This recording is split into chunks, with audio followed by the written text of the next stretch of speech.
With what's going on in the world nowadays, one word seems to come up when it comes to work: upskilling.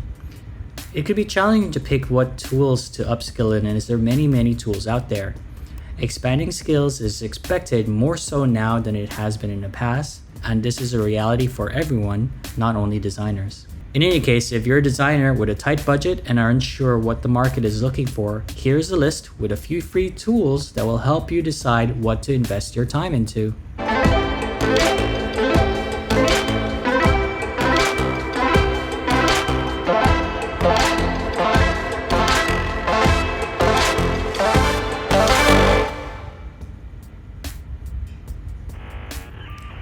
Hey guys, I'm Rafael Gregor and I'm a digital addict, and welcome to my channel.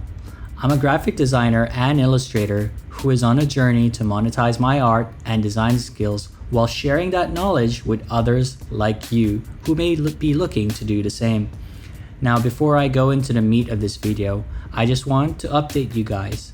I've been making videos, but I've been quite inconsistent. That's because making videos is hard, but in the past few weeks, when everyone in the world was forced indoors, I've invested in making a universal format that helps me come up with video ideas, while being easier to make both long and short form content.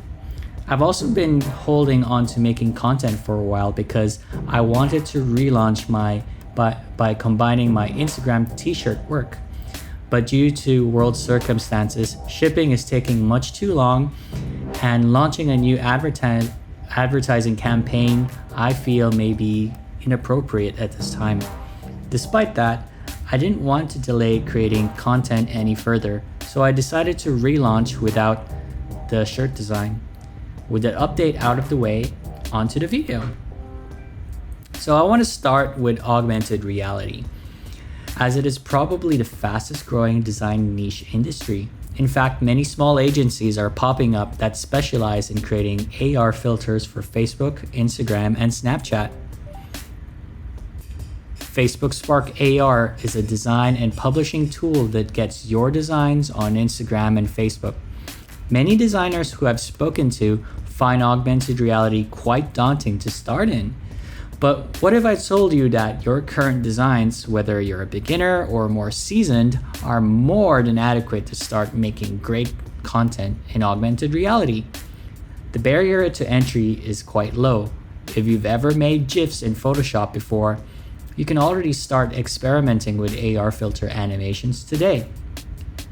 So many would argue that Spark AR is not the best for AR because there are other platforms like Unity, but this is probably the easiest and best way to start getting into AR, and it lets you share your AR creations with the widest amount of people around the world, because you are not forcing your audience to install a piece of software just to see your art, because it's already available on platforms they use like Instagram or Facebook.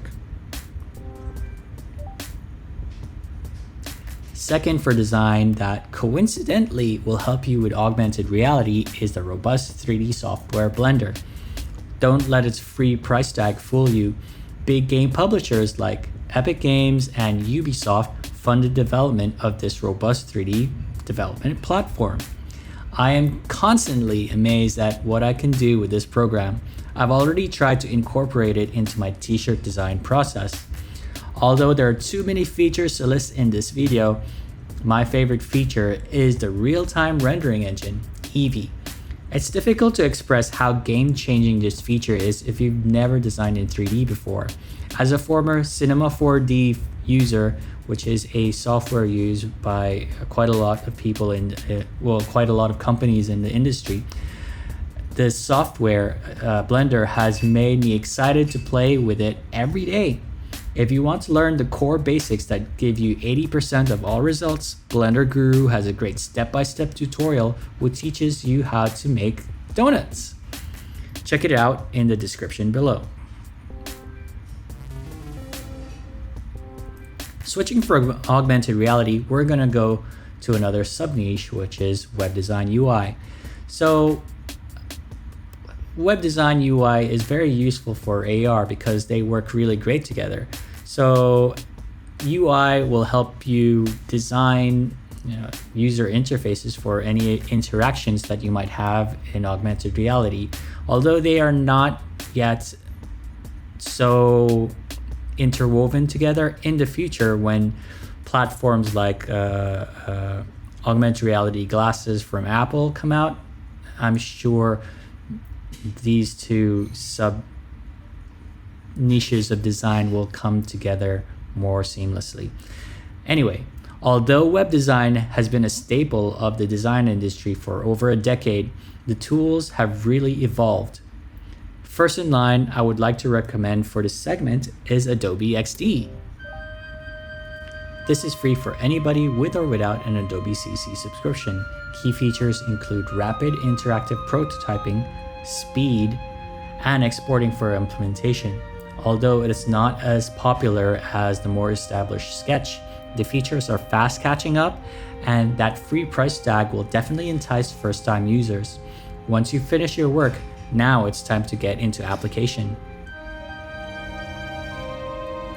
Webflow is an excellent WYSIWYG, or what you see is what you get, no-code web development platform.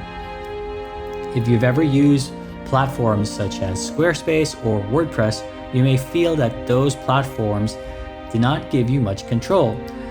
When I learned about Webflow, I was quite amazed because I've been doing web design for quite a bit, and I kind of gave up on it because the development process was a pain in the butt. After I learned that this platform, what it could do, let's just say that if something that took me days to do would take me a few hours to do on Webflow. Anyway, while it does have a free paid membership, its free tier gives users 2 projects that you can play with, and that's more than enough to learn Webflow and possibly even start implementing it into your workflow. You don't have to pay for it for now, but I recommend just learning it so that keep it in the back of your pocket for when you need to use it. But in any case, I'm planning to move my own portfolio website and my apparel web store in the near future. Just the amount of control that this platform gives you is quite amazing. Anyway, if you want to learn about Webflow, there is a really very comprehensive free course that Webflow gives on their website. And you don't need to know any knowledge about web design or web because they'll teach you everything. Look for those out in the description below. Until recently, everything was all about laughs and lolcats. In contrast, nowadays, many more people have discovered more niche or useful content, such as cooking or videos about upskilling. Now is a really great time to start implementing content creation into your skill set. But before I talk about that, I want to segue into why I started creating content in the first place. I'm a designer who has been creating content like this because not only is it fun, but content creation is a great way to promote the art that I make and sell. If you are a trend-conscious anime fan who enjoys retro futuristic aesthetics, check out my store. For now, my store has t-shirts related to many anime-related interests such as Japanese cars or 80s retro gadgets. Should you be interested, you can find a link to my store down in the description. Thanks for your attention. Now back to the rest of the video. The first content creation software is something that you may be using every day but didn't know it had these features. Keynote comes free with any Mac, iPhone, or iPad, but the one I'm focusing on today is Keynote for Mac. A great example of how powerful this program is the video right now. The animations have all been done in Keynote. My workflow would usually consist of putting my script into the presenter notes and record my voice as I go through the presentation.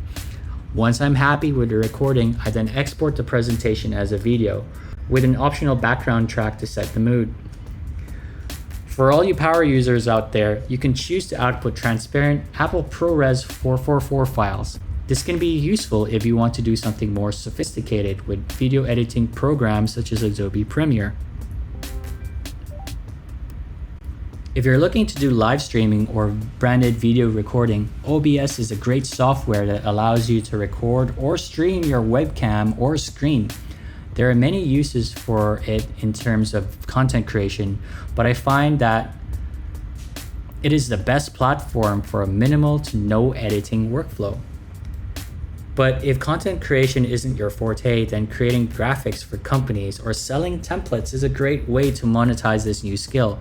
I've recently seen a boom in gamer live stream overlays being sold on websites like Nerd or Die. I foresee smaller to larger non-gaming brands needing the same as they embrace live streaming in the future.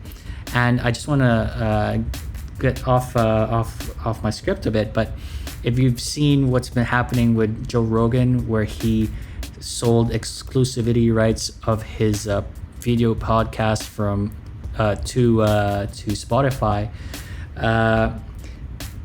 that really was the thing. That event is why more companies are looking to start creating content like that. And I've seen lots of smaller advertising agencies or production agent companies start to make content so that they can promote their own work. I've seen production companies do that on LinkedIn.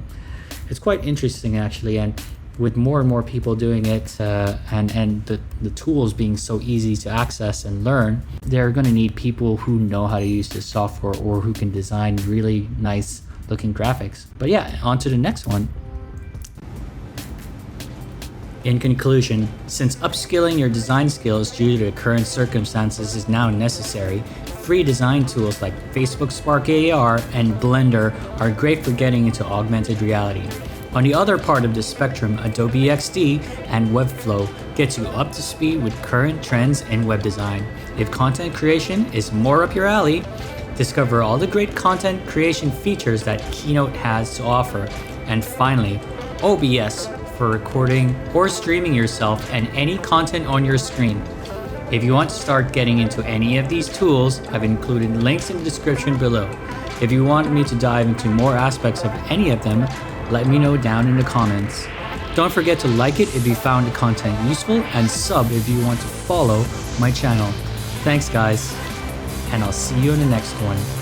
See ya.